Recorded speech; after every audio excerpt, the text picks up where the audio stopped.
खबरों का सारथी। सीएम धामी ने सुनी मन की बात का 111वां संस्करण। सभी प्रदेशवासियों से अपील की इस मानसून से अधिक में अधिक वृक्षारोपण में निभाए अपनी जिम्मेदारी।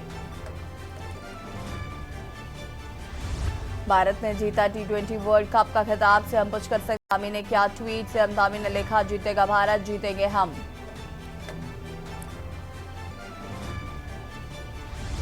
देहरादून में भारत की जीत के बाद जश्न। जीत के जश्न को घंटाघर पर उमड़े हजारों लोग। भारत माता की जय के उद्घोष से गूंज उठा देहरादून।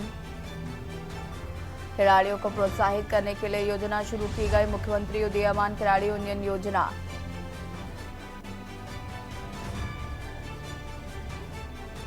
ऋषिकेश में राफ्टिंग का आज आखिरी दिन। अब 2 महीने तक बंद रहेगा रोमांच का सिलसिला। उत्तरकाशी समेत 6 जिलों में भारी बारिश का ऑरेंज अलर्ट जारी। आप देख रहे हैं के न्यूज, खबरों का सारथी। नमस्कार, खबर उत्तराखंड में आप सभी का स्वागत है। मैं हूं आपके साथ यश शुक्ला। रुक करेंगे खबरों का। कैबिनेट मंत्री डॉक्टर प्रेमचंद अग्रवाल ने मुख्यमंत्री पुष्कर सिंह धामी से मुलाकात की है। इस दौरान उन्होंने राज्य के विभिन्न विकास परक योजनाओं को लेकर दिल्ली में पीएम मोदी के साथ ही विभिन्न केंद्रीय मंत्रियों से मुलाकात करने पर मुख्यमंत्री का अभिनंदन किया है। उन्होंने कहा है कि धामी राज्य के विकास को लेकर लगातार कार्य कर रहे हैं। उनकी प्रधानमंत्री और कई केंद्रीय मंत्रियों से मुलाकात राज्य के विकास में मील का पत्थर साबित होगी।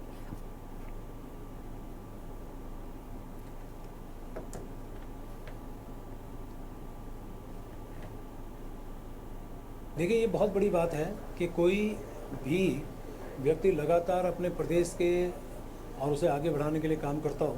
ऐसे माननीय मुख्यमंत्री जी का पहला स्थान मुझे लगता है देश के अंदर, कि वो लगातार कैसे माननीय प्रधानमंत्री से, माननीय गृह मंत्री से, अनेकों मंत्रीगणों से वो मिलते हैं, अपने इस प्रदेश की समस्याओं को निराकरण करने के लिए उनसे बातचीत करते हैं, कैसे वहाँ से हमें फंड मिल सके उनसे आग्रह करते हैं।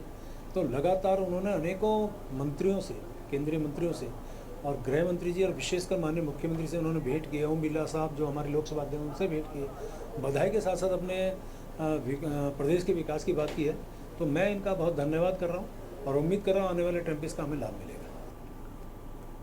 राजधानी देहरादून के कलेक्ट्रेट परिसर में सीडीओ झरना कमठान की अध्यक्षता में जिला सलाहकार समिति की समीक्षा बैठक हुई। इस दौरान केंद्र और राज्य सरकार द्वारा संचालित जन कल्याणकारी योजनाओं की समीक्षा की गई।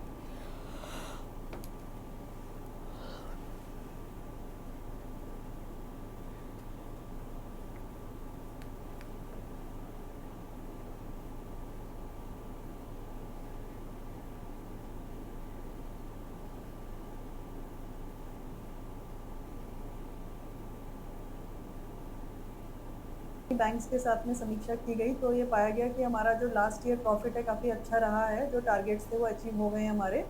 और इसके अलावा बैंक्स को सीडी रेशो इंक्रीज़ करने पर इस विशेष जोर देने के निर्देश दिए गए। जैसे हमारा सीडी रेशो 40% के आसपास है, तो इसको 40% से ऊपर ले जाने के निर्देश दिए गए। इसके अलावा बैंक्स को रिकवरी बढ़ाने के लिए एनपीए पे विशेष जोर देने के लिए भी बताया गया। साथ में जो हमारे स्वरोजगार परक विभाग हैं, जो बैंक से रिलेटेड स्कीम्स हैं, उसमें भी टारगेट अचीव करने के लिए बताया गया। गत वित्तीय वर्ष में हमने अधिकांश विभागों में जो टारगेट्स हमें दिए गए थे वो अचीव करे हैं। तो इस वित्तीय वर्ष के भी अब लगभग सभी टारगेट्स हमारे पास आ चुके हैं। तो सभी विभागों को बैंक्स के साथ में बेहतर समन्वय स्थापित करके समय पर अपने टारगेट्स अचीव करने के लिए निर्देश दिए गए हैं। उत्तराखंड में मानसून दस्तक दे चुका है। जहां एक तरफ मानसून के आने से आम जनता को भीषण गर्मी से निजात मिली है, तो वहीं अब कुछ ही दिनों में देहरादून शहर के भीतर मानसून में जलभराव जैसी समस्या सामने आने लगेगी। साथ ही मानसून में होने वाली डेंगू, मलेरिया, चिकनगुनिया जैसी बीमारियां भी आमजन के लिए परेशानी का सबब बन सकती हैं। और इसी को ध्यान में रखते हुए नगर निगम अपनी तैयारियों में जुट चुका है।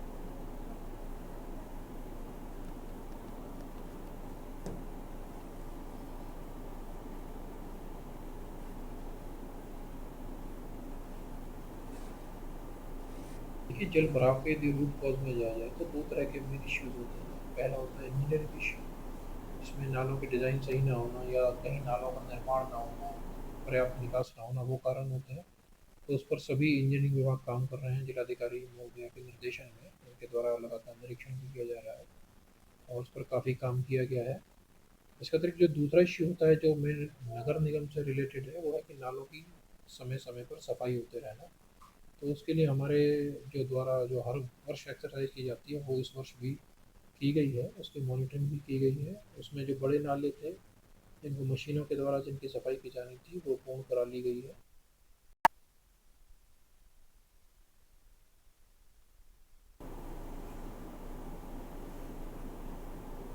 स्वास्थ्य विभाग रेफरल नीति अपनाने को लेकर देहरादून के दून अस्पताल एक्टिव मोड पर काम करने की तैयारी में है और इस बात को लेकर दून अस्पताल के एमएस डॉक्टर अनुराग अग्रवाल ने कहा है कि अस्पताल में अगर किसी बीमारी के लिए सुविधा तो किसी भी मरीज को उनके कहने के बावजूद भी दूसरे अस्पताल में रेफर नहीं किया जाएगा। 7 वार्ड 3 यूनिट में चलते थे, वो लोग ऊपर नीचे जाते थे सेम वार्ड के लोग। रवि मैडम 2-4 मिनट ले लीजिए बस।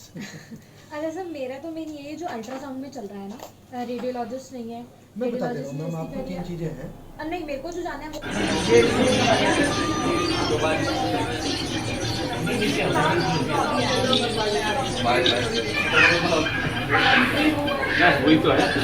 तीसरी आउटसोर्सिंग एजेंसी है, वो बहुत जल्दी अपना कार्य आजकल में या हफ्ते भर में शुरू। देखिए उसमें जो रेफरल नीति है, इसके अंतर्गत एक तो मरीज को अनड्यू रेफर नहीं किया जा सकता। कई बार बहुत सारे मरीज अपनी डिमांड भी रखते हैं कि हमें रेफ़र कर दिया जाए। अगर वो सुविधा हमारे पास उपलब्ध है तो वो ऐसे में रेफ़र नहीं कर सकते हैं। लेकिन हाँ, सुविधा ना होना या डॉक्टर का उपलब्ध ना होना, उस केस में रेफ़र किया जा सकता है। ऐसे में जहाँ रेफ़र किया जा रहा है, अगर वो उसी एरिया का अस्पताल है तो फिर ऐसे में एक समन्वय बनाकर ही कि वहाँ बेड और डॉक्टर्स अवेलेबल हैं, तभी वो रेफ़र किया जाएगा और हमेशा सीनियर डॉक्टर कंसल्टेंट के साइन के साथ ही रेफ़र किया जाएगा। T20 वर्ल्ड कप में भारत की शानदार जीत होने पर रुड़की में देर रात युवाओं ने जश्न मनाया। रुड़की के सिविल लाइंस में युवा व क्रिकेट प्रेमी हाथों में तिरंगा झंडा लेकर सड़कों पर उतर आए और जमकर आतिशबाजी कर टीम इंडिया की जीत का जश्न मनाया। वहीं लाल कुर्ती में भी युवाओं की टोली ने घर घर मिठाइयां बांटी और ढोल की थाप पर जमकर नाचे।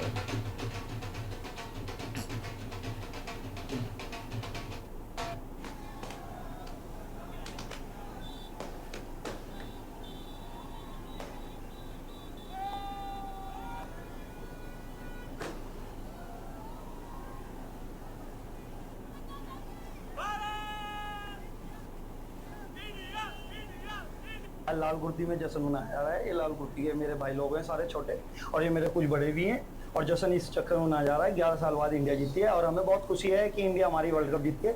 और वर्ल्ड कप की खुशी में हमारे बच्चे आज 1 बज गया रात के, छोटे छोटे बच्चे भी आप देख सकते हो, सारे हमारे साथ हैं और कुछ मिठाइयों के साथ भी प्रोग्राम करा जा रहा है, पटाखों के साथ भी। खुशियाँ मनाई है आप लोगों? खुशियाँ बहुत जबरदस्त बनाई है, पटाखों के साथ बनाई है, ढोल भी बजवाए हैं।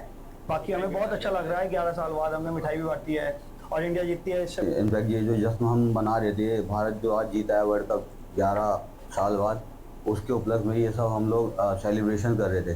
जैसा कि आपको हमारे ये सभासद हैं विपिन कुमार, इन्होंने बताया, तो ये बहुत ही मतलब अमेजिंग मोमेंट है हम लोगों के लिए, सभी इंडियंस के लिए। और मैं तो यही चाहूँगा कि ये मोमेंट जो है हमेशा आगे के लिए भी भारतीय टीम के लिए और हमारे लिए बना रहे, कहीं से कहीं तक भी कोई ऑब्स्टेकल ना है किसी भी तरीके से। कि हमारे समय टर्निंग पॉइंट हमारा एक ही नाम था, बस सूर्य कुमार यादव का कैच लेना, उस समय बड़े टर्निंग पॉइंट था। फिर उसके बाद उमरा जी आए और अक्षर पटेल ने भी बहुत अच्छी गेंदबाजी की, बल्लेबाजी की, और विराट कोहली ने भी बहुत बड़े बल्ले, बहुत खुशी। हिंदुस्तान जिंदाबाद, हिंदुस्तान जिंदाबाद। रामनगर मानसून की पहली बारिश में ही नैनीताल जिले के रामनगर अंतर्गत पड़ने वाली सावलदी पूर्वी में सावलदी नदी ने पहली बारिश में ही अपना रौद्र रूप दिखाया। आज दोपहर इतने उफान पर थी कि उसने तटबंध को भी बहाने पर उतार दी थी। सामने का लट्ठा बचा है इतना, बस सब लीजिए। वहीं रामनगर विधानसभा के अंतर्गत पड़ने वाली सावलदी पूर्वी क्षेत्र में भी सावलदी नदी उफान पर आ गई।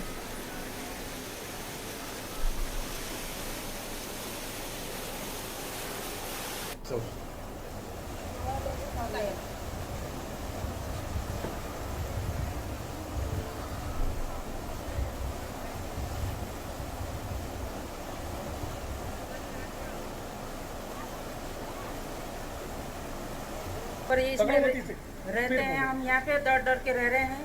रात को भी सो नहीं पा रहे हैं, रात को भी हम परेशानी हो जा रहे हैं। बच्चे हमारे सब बाहर हैं, घर में नहीं है। हम बुजुर्ग लोग हैं, छोटे छोटे बच्चे हैं, सभी को परेशानी हो रही है यहाँ पे। और पर के साल भी ऐसी हुआ, किसी ने सुना ही नहीं किया। आपके साल भी अभी आया है, ऊपर चढ़ गया बारिश सारा, क्या कर सकते हैं। और हमें और क्या चाहिए, इतना ही चाहिए इसका रुकावट हो। ये सावल्दीपुर का प्रश्न है। पिछले साल भी मेरे द्वारा इसमें स्वयं निरीक्षण किया गया था, एजेंट साहब द्वारा भी किया था, माननीय जी द्वारा भी किया था। और आपदा के दृष्टिगत काफ़ी संवेदनशील क्षेत्र, नदी लगातार उसमें कटान कर रही है, जिसमें सिंचाई विभाग के साथ निरीक्षण करने के उपरांत हमसे एस्टीमेट भेजी गई थी और माननीय जिलाधिकारी महोदय द्वारा उसमें संस्तुति की गई है। आपदा के दृष्टिगत उसमें कार्य कराया जा रहा है, क्योंकि वन क्षेत्र है तो उसमें कार्य वन विभाग के द्वारा कराया जा रहा है। अधिकतर क्या है कि हमारे पास आए दिन यहाँ पे हादसे होते रहते हैं। पहले तो अब तो पुल बन चुका है, तो इस वजह से हमारे गांव को बहुत ज़्यादा दबाव पड़ा है इस टाइम पे। हमारे पास कोई सरकार ने किसी टाइम पे कि हमें कोई हेल्प नहीं किया है। हर बार यहाँ पे जाल बनता था, इस बार हमारे पास जाल भी नहीं बना है। और देख सकते हैं आप इस टाइम पर हमारा नदी का बहाव कितना तेज़ है। हालाँकि अभी पानी कम है, बरसात अभी थोड़ी कम पड़ी हुई है। और अभी जब बरसात का दबाव बढ़ेगा, अभी बरसात का टाइम आएगा, तो उस टाइम पर आप देख सकते हैं कि आप नदी यहाँ तक हमारे पास यहाँ तक जो है कि 10 फुट अंदर आ चुकी है। 11 फुट जो है पहले वहाँ पर हुआ करती थी, आज यहाँ पे आ गई है। तो इन दिनों का हमारे पास सरकार ने कोई भी मदद नहीं की किसी तरह की। खबर अक्सर से है, जहां पर कंकर खाता पंचायत में विकास कार्य किए जाने से दांडी किए जाने की शिकायत पर जांच करने पहुंची टीम को मनरेगा द्वारा कराए जा रहे विकास कार्य में भारी गड़बड़ी मिली है। जांच के दौरान टीम को ग्रामीणों का विरोध भी झेलना पड़ा। मौके पर पुलिस से मोर्चा संभाला। विकासखंड के कंकर खाता पंचायत में कुछ ग्रामीणों ने जिला मुख्यालय पर शिकायत कर गांव में प्रधान द्वारा मनरेगा से कराए जा रहे विकास कार्यों में धांधली कर पैसे की बंदरबाट करने का आरोप लगाया है।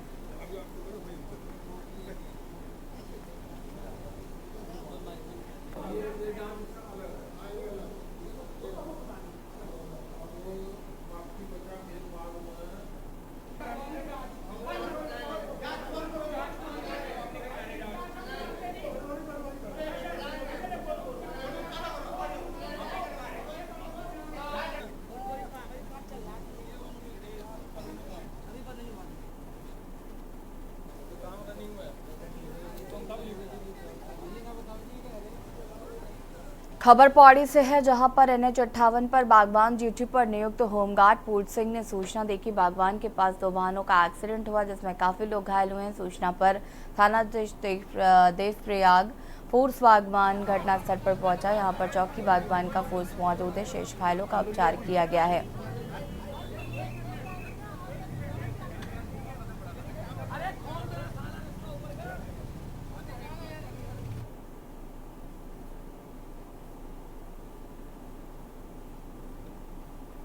हल्द्वानी के नरीमन चौराहे के पास सड़क चौड़ीकरण के चलते कई सारे पेड़ कमजोर हो गए हैं और एक पेड़ बरसात के चलते सड़क पर गिर गया, जिसमें काफी देर तक यातायात भी बाधित रहा। वहीं गनीमत ये रही कि वहां से गुजर रहे एक पर्यटक की स्विफ्ट कार भी पेड़ के नीचे आ गई, लेकिन कोई जनहानि नहीं हुई।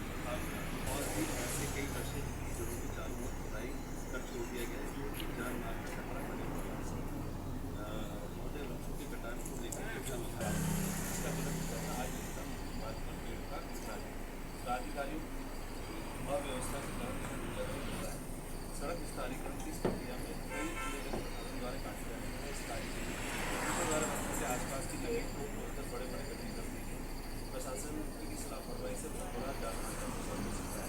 इस कारण यहाँ पर बरसात का मौसम में किसी भी समय घटने की संभावना है। अतः आपसे अनुरोध है कि संबंधित अधिकारियों से प्राप्त कार्बन उत्पादन को नियंत्रित करने के लिए राजधानी देहरादून के वन मुख्यालय में विशेष कार्यशाला यानी वर्कशॉप का आयोजन किया गया है, जिसमें कई समूहों ने बढ़ चढ़कर हिस्सा लिया। तो वहीं इस बात पर उत्तराखंड वन विभाग के डॉक्टर धनंजय मोहन ने कहा कि कार्यशाला का मुख्य उद्देश्य कार्बन के उत्पादन को कम करना, जो कि प्राकृतिक रूप से वन प्रबंधन और कृषि प्रबंधन से हो सकता है। साथ ही उन्होंने कहा कि Tehri school of advanced studies के लोगों ने कार्यशाला में लंबा व्याख्यान दिया है और सभी वन अधिकारी उससे जुड़े, जिससे क्लाइमेट चेंज की पहल में हमारा योगदान और अधिक बढ़ सके।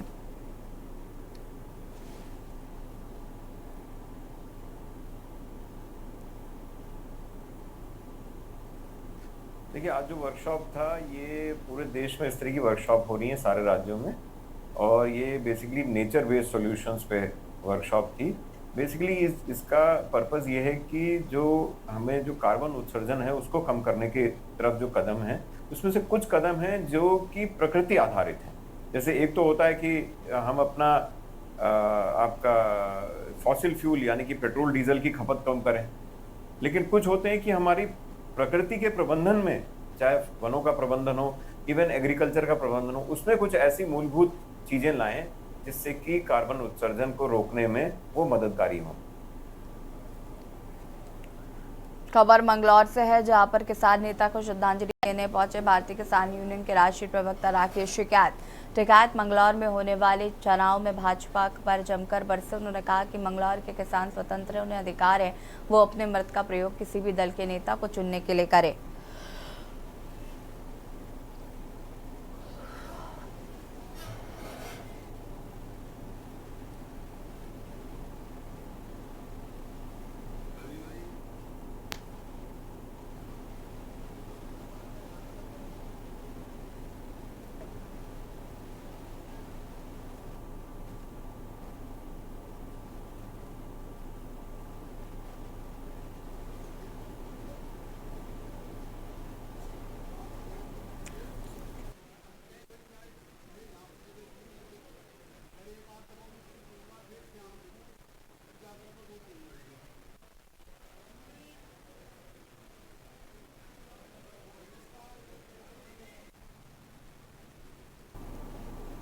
भाई बीमारी से तो दूर रहना चाहिए।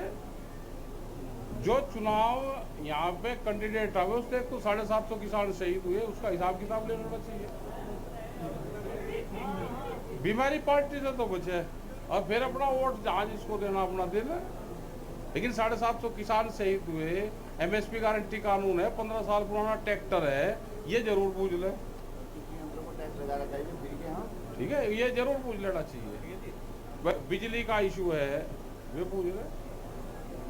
मंगलौर क्षेत्र को मांगे के साथ बिल गया तो बेईमान सरकार से बगल रहना चाहिए भाई, उनसे बगल रहना चाहिए जो चुनाव के टाइम पे उस पर आते हैं लोग।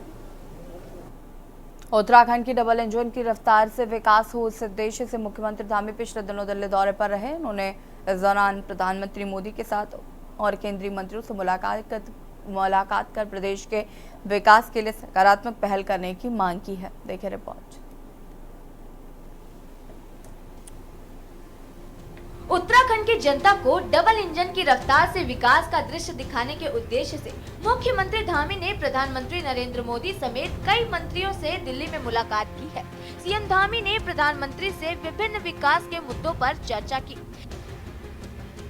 सीएम धामी ने पीएम मोदी से राज्य की 24 प्रस्तावित जल विद्युत परियोजनाओं पर पुनर्समीक्षा करने का अनुरोध किया है।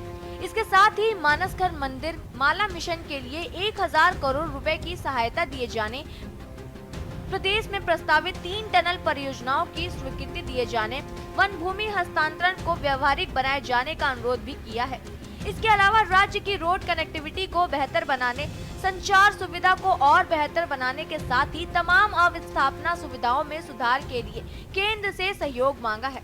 भाजपा ने उम्मीद जताई है कि राज्य के विकास में इस मुलाकात से कई लाभ मिलेंगे। प्रदेश के विषय हैं और सेंटर से बहुत अच्छी सहायता हमको रहती है, सहयोग रहता है। अभी नई सरकार बनी है तो माननीय मुख्यमंत्री जी सारे विषयों को लेकर एक बार नए सिरे से सभी मंत्रियों को मिल रहे हैं, अपने प्रधानमंत्री जी को मिल रहे हैं। तो निश्चित तौर पर उत्तराखंड के हित में है।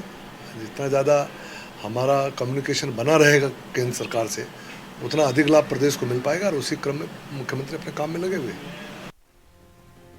वहीं एक ओर जहां भाजपा मुख्यमंत्री की इस मुलाकात को काफी सराहनीय बता रही है, तो वहीं दूसरी ओर विपक्षी दल केंद्र सरकार पर राज्य की उपेक्षा का आरोप लगा रहे हैं। विपक्ष को इस मुलाकात से कोई खास उम्मीद नहीं है। निश्चित रूप से बार बार केंद्रीय नेताओं से मिल रहे हैं, उनसे राज्य के लिए आर्थिक सहायता की बात कर रहे हैं, चाहे बिजली के क्षेत्र में हो, चाहे जल विद्युत परियोजनाओं के बारे में हो, चाहे आपके यातायात के बारे में हो, सड़कों के रखरखाव की बात हो, लेकिन उसका हासिल कुछ नहीं हो रहा है। मुख्यमंत्री को हर हमेशा केंद्रीय नेतृत्व इनका बैरंग वापस भेजता है, निराशाजनक स्थिति में वापस भेजता है, खाली हाथ वापस भेजता है। मुख्यमंत्री जी अगर इस प्रदेश के विकास के लिए कहीं भी जाते हैं तो उसका स्वागत है। वो किसी भी मंत्री से मिलते हैं, प्रभावशाली व्यक्ति से मिलते हैं, बिजनेसमैन से मिलते हैं, और अगर उससे इस प्रदेश का विकास होता है तो उसका उत्तराखंड क्रांति में स्वागत करता है। लेकिन आप ये बताइए कि उसका जो रिजल्ट है वो क्या निकल रहा है। 2022 में जब पुनः भारतीय जनता पार्टी इस प्रदेश में जीत के आई थी तो डबल इंजन बोल के आई थी। यदि वो डबल इंजन इस प्रदेश के विकास को आगे बढ़ाने में सक्षम नहीं हो पा रहा या सक्षम होने में असमर्थ है, तो आप बताइए मुख्यमंत्री के जाने का क्या औचित्य है। कुल मिलाकर एक और जहां मुख्यमंत्री पुष्कर सिंह धामी केंद्र सरकार से राज्य को आर्थिक मदद दिए जाने के साथ ही जल विद्युत परियोजनाओं को शुरू करने की तैयारियों में जुट गए हैं, तो वहीं दूसरी ओर माना जा रहा है कि राज्य में अब और तेज गति से विकास कार्य होंगे। निश्चित ही मुख्यमंत्री की मांग केंद्र ने मानी तो राज्य का विकास और तेज गति से हो पाएगा। Uttarakhand desk report. और खबर उत्तराखंड में फिलहाल इतना ही। देखते रहिए के न्यूज इंडिया। नमस्कार। आप देख रहे हैं के न्यूज, खबरों का सारथी।